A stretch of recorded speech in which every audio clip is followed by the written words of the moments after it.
Yes, my name is Simon Robinson, and I'm going to tell you how to survive the coming collapse, and simultaneously solve all the world's problems with one simple course of action that you're not going to take. Yet, you never know. Alright, the apocalypse. It's been a common theme throughout cultures. This is the biblical apocalypse, I can't say it. Fire and brimstone, the wrath of God. Then, of course, there was Nostradamus, and he actually predicted that it was all going to be over by about the late 90s, and yet here we are. And then there was the Y2K problem, which predicted it was going to be all over by the very, very, very late 90s, stroke very early noughties. But it's all okay, we're still here. And then this is my personal favourite. I thoroughly enjoyed this particular the Mayan apocalypse. Mainly because I'm a teacher and I got to make jokes about it all week, and also partly because I'd recently joined social media, and so I got to make my jokes on Twitter. This was actually 8 years ago, man, the Mayan apocalypse. And I told my students they didn't need to do their homework if the world ended. But it didn't, and they still didn't do their homework. Anyway, and then actually, true story, after making jokes about the Mayan apocalypse all day, I went home, and it was the last day of my semester, because it was nearly Christmas, and I went up on my roof, apocalypse watching. Because this is the view from my roof. Inside the house, not that great, can't see anything, but you go up on the roof, and there's actually a nice view. And I imagined, well, what kind of Mayan apocalypse am I watching? And I thought, well, it's going to be like this. This is the movie Melancholia, which I've actually never seen, but I like the thought. And what happens in the movie Melancholia, apparently, according to the reviews I read, is that another enormous planet starts getting closer and closer and closer. And of course, I'm up on my roof under the blue sky, so this is the perfect image. And I just sort of imagine the rock face of the moon getting closer and closer and closer and closer until it fills the sky, and eventually the two spheres contact. And the contact point starts racing across the horizon, or from the horizon towards us. And eventually we're swatted. And of course I'm up there, this is the apocalypse, it's the end of the world. I'm up there with my family, we hug each other and tell each other how much we love each other. And it's going to be a lot like this scene from Toy Story. That's a whole lot of fictitious apocalypses, just apocalypse. I started thinking about it. When I was trying to get ready to make this talk, I thought, what is the plural of apocalypse? Because apocalypses sounds funny, and I keep wanting to say apocalypse. But that can't be right either. And then, after I thought about it a little bit longer, I realized that you don't need a plural of apocalypse, because there's only one. Everybody dies at the fucking end.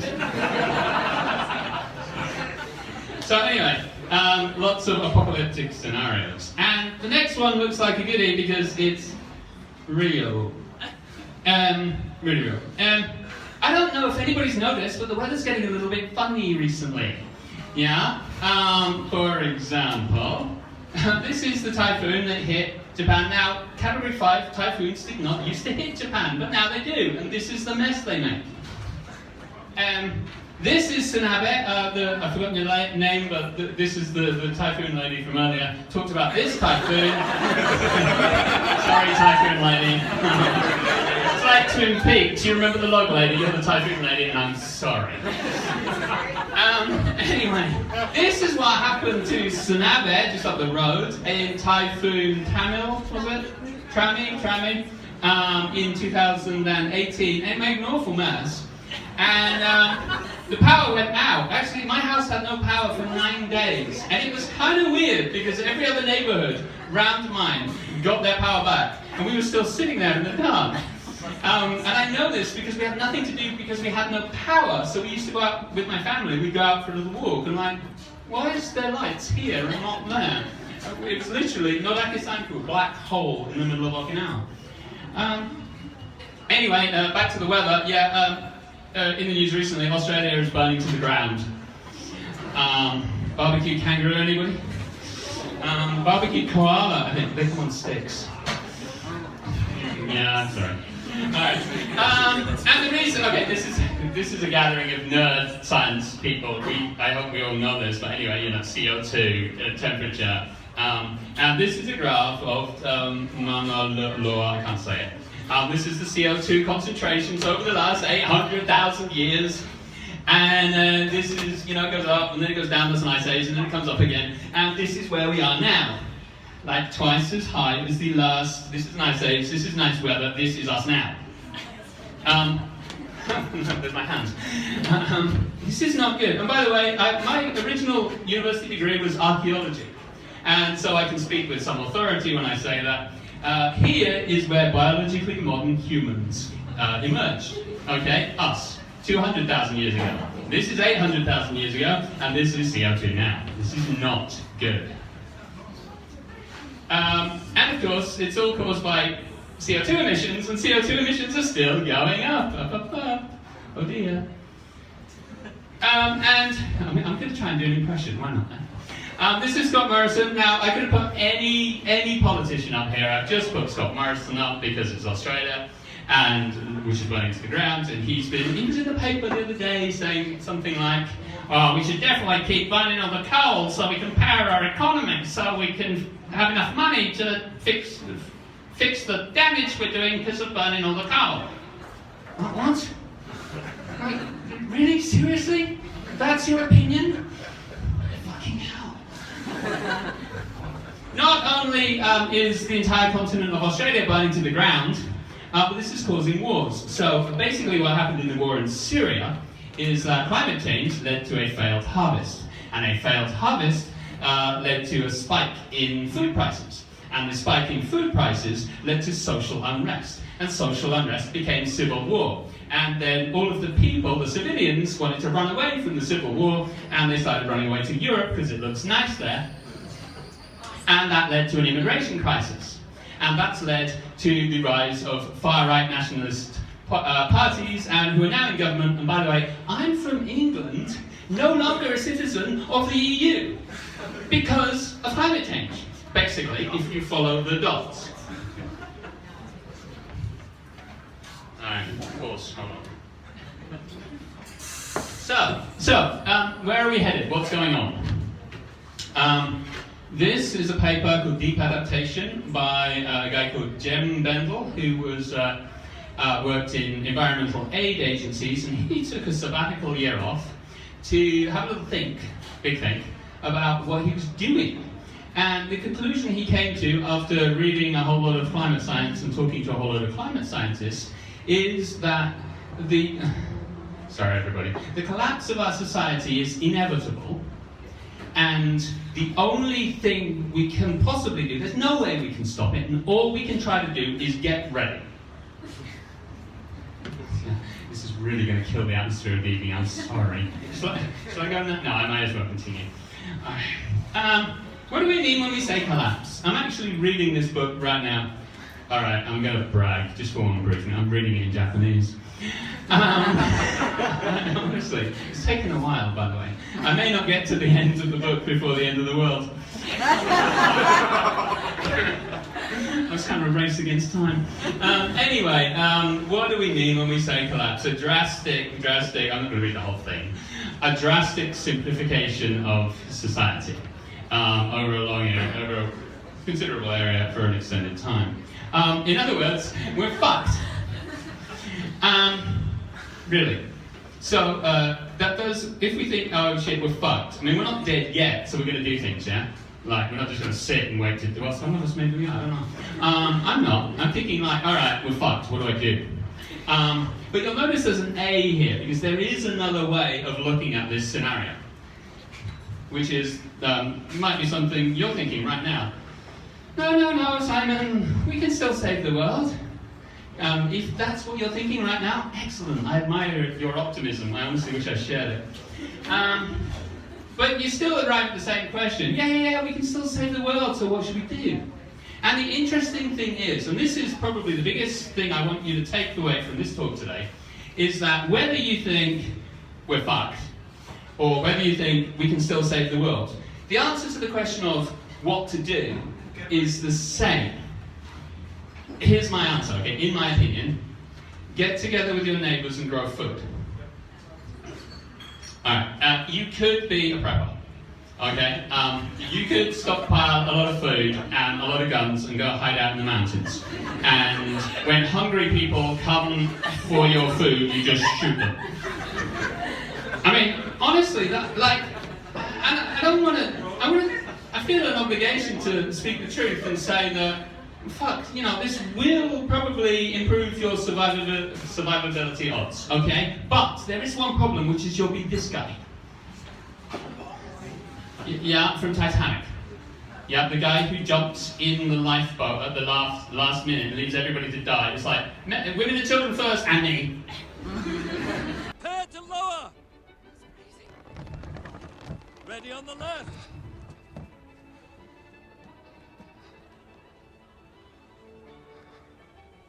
Take them down!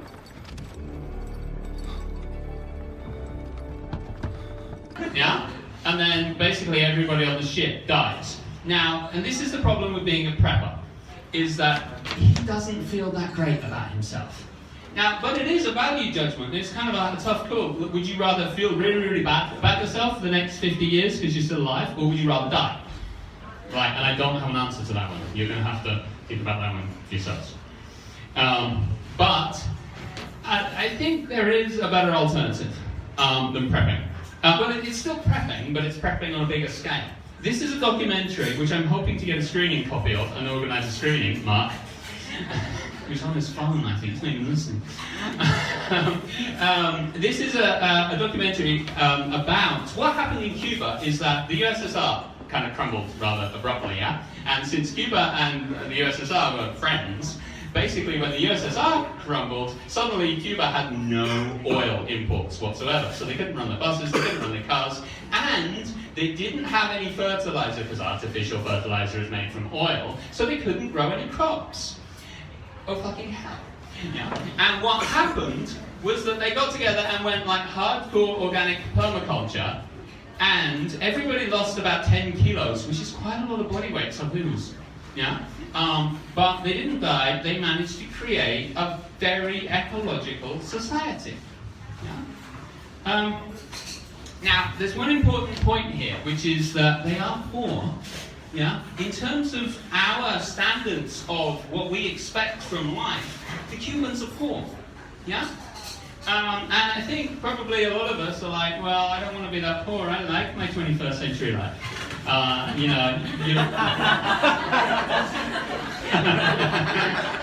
Maybe I shouldn't put the punchline up on the screen. Seriously, like, if you like your 21st century life, your iPhones and your shopping and your Netflix, and you don't want to give that up, that's fine, but you'll fucking die. Probably. Oh, I'm a teacher, and I don't usually get to swear, but because I'm at Nerd Night and I'm allowed to swear, I'm kind of enjoying it. It's fucking great, man, because usually I'm like, I've got to watch my words. Alright, and the reason that you'll die is because of this. Okay, a collection of scientists, and scientists are saying that they're warning of untold suffering. That sounds bad to me. And they're saying that most countries' climate plans are totally inadequate. Yeah? I mean, Scott Morrison's climate plan, burn more coal. That is inadequate. Yeah? Justin Trudeau, I can never say that, I've only ever seen it written down. The Canada Prime Minister, he wants to burn all the oil from the tar sands. President Trump doesn't seem to have much enthusiasm for stopping climate change. And of course, in my country, England, we've now got Boris Johnson, who also likes making rich people richer, basically. Now, going back to the thing about how the Cubans are kind of poor, this is a graph of energy usage in the world. And you can see how much gas, oil, coal, that's a lot. About 90% of the energy we use comes from gas and oil and coal. And the thing is, people say, oh, we could just switch over to renewables. No, it doesn't work like that. Because coal and oil and gas are a fantastically efficient, dense, useful, easily used, easily transported energy source. We cannot replace them with solar power and continue living as we do. That's impossible. We have to mine every mountain on the planet to make enough solar panels to power the way we live now. This is what needs to happen to stop global warming. Is basically a 90% reduction in the amount of power, the amount of energy we use in our societies. And that's for the we can still save the world people. If you're in the we are fucked camp, I want to point out that this is not an option, this is going to happen. Because the oil and coal and gas that we use, and all of this energy and electricity is coming from burning coal. That's basically how Okinawa makes electricity, despite having all this wind and sun. And when society starts to collapse, which it will, all those supply chains are going to break down. And there won't be any more oil and gas and coal in Okinawa. So this is going to happen. It's only a question of when. And don't forget that if carbon emissions are still going up, which means the temperature is going to keep going up, which means that this is by 4 degrees, and this is a map of the world, and the yellow bits are basically uninhabitable. And that could be happening as soon as the latter half of this century. Yeah? Now, you all look pretty young to me, because I'm old, I'm 45, feels pretty old now. You are going to see this. Okay, this is going to happen in your life. This bit of the earth uninhabitable. And everybody's going to have to move to Canada or Russia or the Antarctic. But the Antarctic will still be ice, because ice, though it is melting very quickly, doesn't melt that quickly. Yeah, even an ice block in summer takes a while to melt, yeah? And everybody in this yellow bit can't move. That doesn't work. It's going to be a humanitarian catastrophe on most people will die scale. And I am not predicting the future. I am not some kind of prophet. This is strictly non-profit. Didn't know if that was going to win. I'm not predicting the future here. I'm talking about what's happening right now. Right now, Australia is burning to the ground. Right now, Japan is flooding, which is ironic. Yeah, we get too much water here and not enough over here. Right now, the war in Syria is just trundling on. Yeah, and getting worse. And right-wing governments are getting elected and re-elected later this year. You think it's not going to happen? Oh yeah. Yeah, you think it's not? It's gonna happen. It's gonna happen, yeah. This is what keeps me up at night. That and insomnia. I mean, I think it's gonna happen as well. Yeah. Hopefully, please, American people, please prove me wrong, because I think, America gets to vote on the election that decides the fate of humanity. We are in the long emergency. This is another book I haven't read to go with the movie I haven't seen. But I like the title, The Long Emergency. It's a long trailing down. I did read reviews on Amazon, apparently it's very good. Civilizations collapse. Okay, ours will not be the first. Yeah? Mayan civilization, Easter Island, which I'm reading about in the Jared Diamond book. You know what happened? They cut down the last tree. And then they had no trees to make any canoes, so they couldn't go fishing. Meanwhile, there was no forest, so soil erosion, and they couldn't grow crops. And 90% of the people on the island died, because it's an island in the middle of nowhere. They can't go anywhere, they haven't got any canoes. And as they started to die, they started to eat each other. It was great bedtime reading, I tell you. And then the Europeans came along, gave them smallpox, and enslaved the survivors and took them to Peru to work in mines. So it was a really unhappy ending for the Eastern Island people. And that's what I've been reading before bed. The Western Roman Empire, of course, collapsed. I studied this in archaeology. Why do civilizations collapse? Climate change. Environmental impacts. These are studies of historical civilizations that have collapsed. Inequality, when the very rich people rule the society and have no idea what's going on at the bottom, so they can't make good decisions. And complexity. And yes, our society is very, very, very, very complex. Yeah? These are all the signs of a society that's going to collapse. Not all do, but historically, you put these together, and it's probably going to collapse. There are only two choices. 3, you can drink.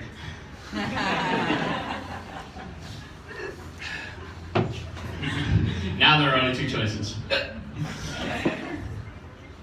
Alright, we can simplify our society voluntarily. Yeah? Or we could wait. Or we could wait and have it simplified for us by climate change. Now, B is going to hurt a lot more. As in there will be no food and there's going to be horrible wars. So my suggestion is to do A. And the sooner the better. Because honestly, well, we kind of, you know what would save the world? You know what would really help? An enormous economic collapse, like the Lehman shock, only like 100 times bigger. Now, yes, I did say that. So that this is an optimistic scenario, a massive economic collapse, because this is carbon emissions and this is the Lehman shock. You can see it. It's possible that the Shin coronavirus, the virus, is creating a downturn in Chinese industry, and that may have a knock-on effect in giving us the economic collapse we need to not incinerate ourselves. I'm sorry. I've really killed the atmosphere, haven't I? Let's try to bring the atmosphere up a little bit. I think simplification could be better, okay? Growing food, seriously, this is my suggestion. Growing food in our neighborhood communities will solve the following problems. Food and water, so we won't die. Because right now we go to work to earn money to buy food. And that seems a little bit of a, roundabout when we could just grow food. Yeah? It also solves the food miles problem. Okinawa produces 30% of its own food, so 70% of our food is shipped here by burning fossil fuels. Yeah? We'll also be collecting rainwater for our gardens, which is very, very good when there's a flood, because it means there's less runoff, less soil erosion. Yeah? And also when there's a drought, we've got water, and we can still water our gardens and drink and not die. It's hot in summer in Okinawa, and it's going to get hotter. Gardening's good exercise. And the result is healthy organic vegetables. I mean, really, what's not to like here? But not only that, the time in nature, all the dirt and leaves, and time in community, talking to our neighbours, means we'll actually be happier. Yeah? Because right now, right now we're all, I'm going to go back one second. Right now we're all addicted to social media and Facebook, because what we really need is real community. And Facebook is a pathetic imitation that's exploiting our innate social needs for profit. Seriously, quit Facebook. I'm desperately trying. Once I get enough people to listen to me, I'm going to quit Facebook. Right now, it's kind of useful, I hate to admit it. All right. Working together with our local communities will give us some resilience in the face of the natural disasters that are coming. Yeah. This is again Tsunabe, and I use this photo because I think we can all remember when the lights went out and didn't come on for a week. Yeah, and it kind of sucked. I met a guy in the park, and he was filling a plastic tub of water because he lives in an apartment and he needs electricity to get water to his apartment. So with the power out, he's reduced to going to the park and running a tap and then carrying that up the stairs because, of course, the elevator doesn't work. Also, this is Mark actually gives a little demonstration of how community resilience can work. I put this off your Facebook page. I actually got some food from you that day. And interestingly, and in an amazing moment of karma, you appear to be serving food to Greta Thunberg. Nice. Hopefully that one's going to pay back. Anyway, something else. Another way that the future simple life can be better. I don't know about you, but this is me. Yeah, I don't have enough time, and I don't have enough money, and I'm running around doing a whole lot of stuff. This is our working lives. Yeah, you get up in the morning, you have coffee, have breakfast, drive in a traffic jam to work, and then you sit at a computer all day earning money to buy food. And then you do that until 6 o'clock, and you go and pick up your kids, and you have like 1 hour with them a day, and then you have to put them to bed, and then it's, get up and do it again tomorrow. Like, is this life? I know we get to buy iPhones and stuff, but really I'd rather spend more time with my kids.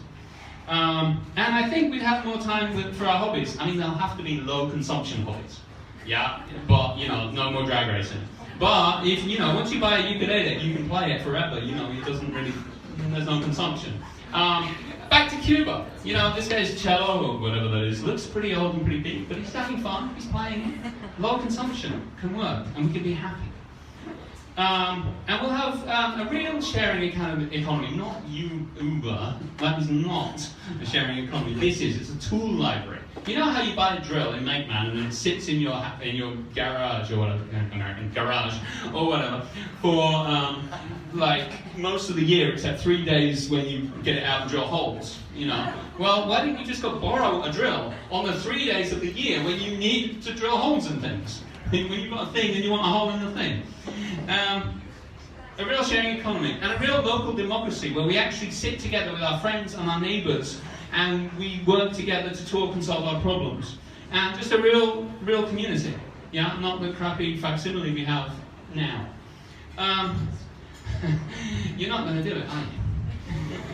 Like, honestly, you're not.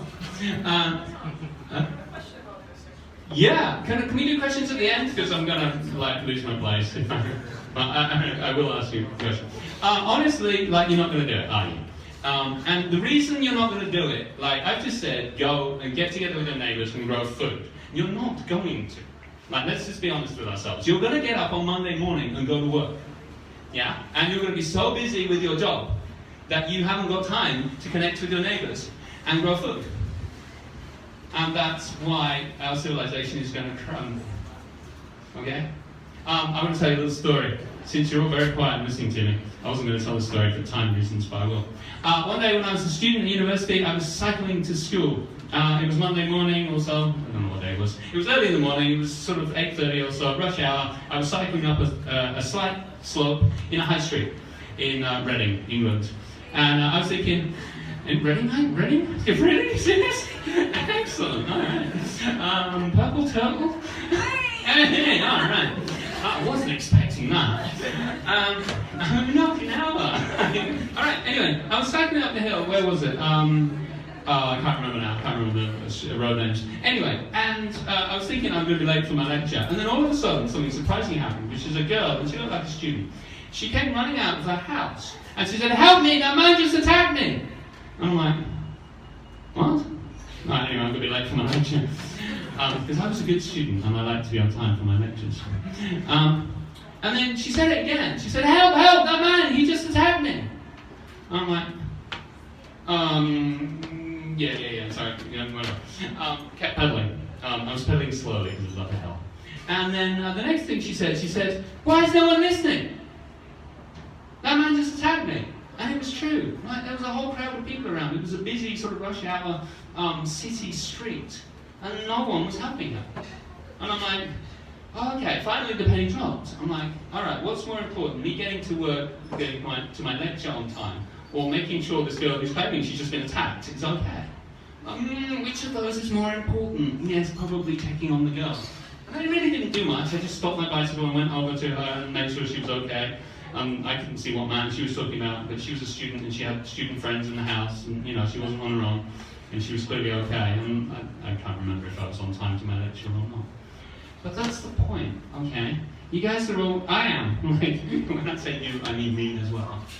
Focus on, all the daily stuff we have to do, and we're so busy that we don't have time to prevent the collapse of our society and the possible extinction, if it really goes badly, of most of life on Earth.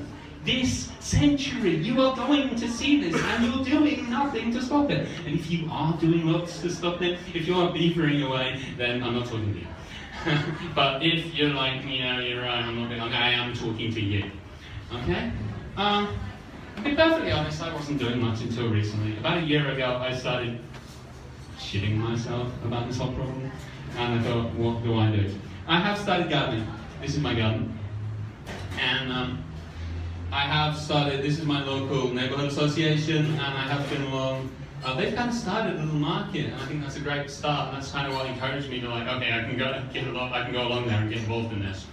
And actually today, this is from my Instagram today, I went along, sat chatting to this guy for about half an hour, and then borrowed the K-truck from the local neighbourhood association so I could go and get some dirt for my garden. And here I've got to be perfectly honest and say the reason I did this today is because I'm a part-time casual lecturer, and when I don't have classes, I don't have anything to do, and I don't have to go to school till I have time. So I do understand that I'm in a very lucky situation. and that most people don't have working lives like mine. But, like, what's important? Yeah? Like, okay, I'm too busy to save the world, I'm just going to go to work and then die in a few years. Seriously, this was a very inspiring documentary. I was actually, two of my friends, Sanaya and Chris, we were at Chris's house arguing about the state of the world and how we were all fucked, basically, and we were kind of having a little competition to see who could get the most depressed. And then I said, yeah, guys, let's stop, let's watch the documentary. And we watched the documentary, and it was like, well, oh yeah, we could totally do that in Okinawa. It's quite inspiring. Alright, apparently that's the end. I do think we're, as a civilization, we are heading off a cliff. We are on the Titanic, and we're still playing cards. But there are lots of lifeboats. That's where the metaphor breaks down a little bit. There are a lot of lifeboats. We could get off, okay? But when Greta Thunberg says to treat this like an emergency, that's what we should do. Yeah, and so my personal suggestion is to get together with your neighbours and grow food, and also, join in protests and stuff as well. But honestly, as a consumer in a capitalist culture, I know it's not your fault, but you're part of the problem. I was talking to Heis earlier, and he was asking me about this, and he said, oh sorry, I drove a car here. It doesn't matter, okay? I have a friend who's an alcoholic, he's dying, he's in hospital right now unconscious, and I've had to, because of him, I've had to look hard at the issue of addiction, and it's not the addict's fault. They have trauma in their lives, and they can't deal with the emotional pain they have, and so they drink. It's not their fault. But the addict, is the only person who can change their life, and my friend never took that decision, and that's not his fault either. But it's not your fault that you are a cog in a consumer machine, but you are the only people who can do anything about this problem, because the politicians aren't doing shit. And if we keep going on this path, we are fucked. So let's get off the path, is my suggestion. Thank you very much.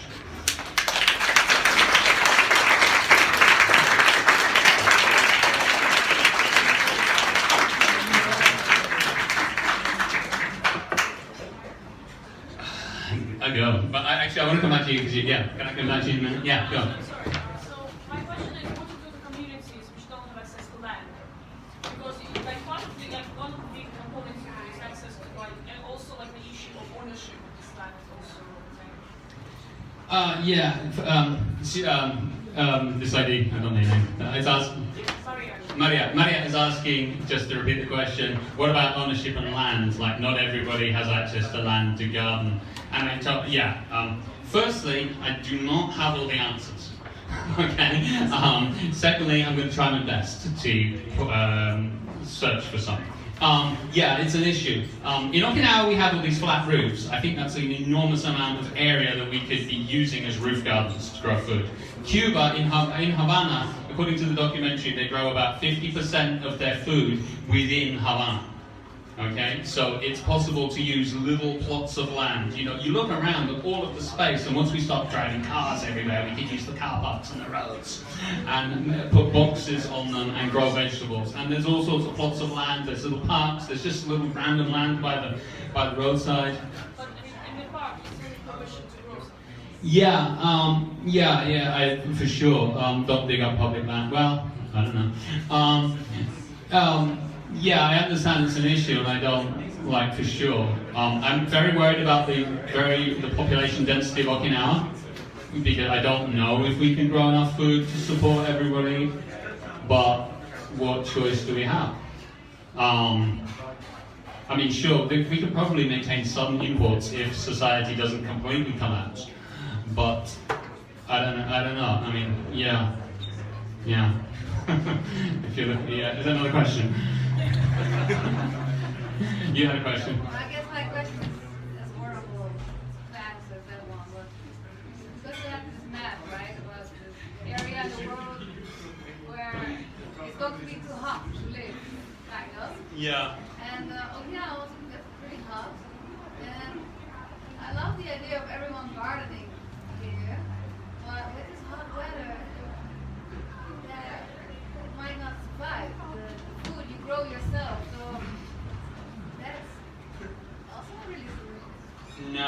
No. No, you're right. If global warming continues, I mean, my family and I live in Okinawa, and we're staying here, I guess, until we're forced out. Like, I don't know. It gets hot, but people do grow vegetables. It's a small island, so there's a lot of wind, so it doesn't get super hot like, you know, large land masses do. But yeah, I don't know, like, because this is what happens in Japan, is that it's so hot in the summer now that, you know, crops are failing. There's just not enough water. It's like 40 degrees, and you know, it just dies. Yeah.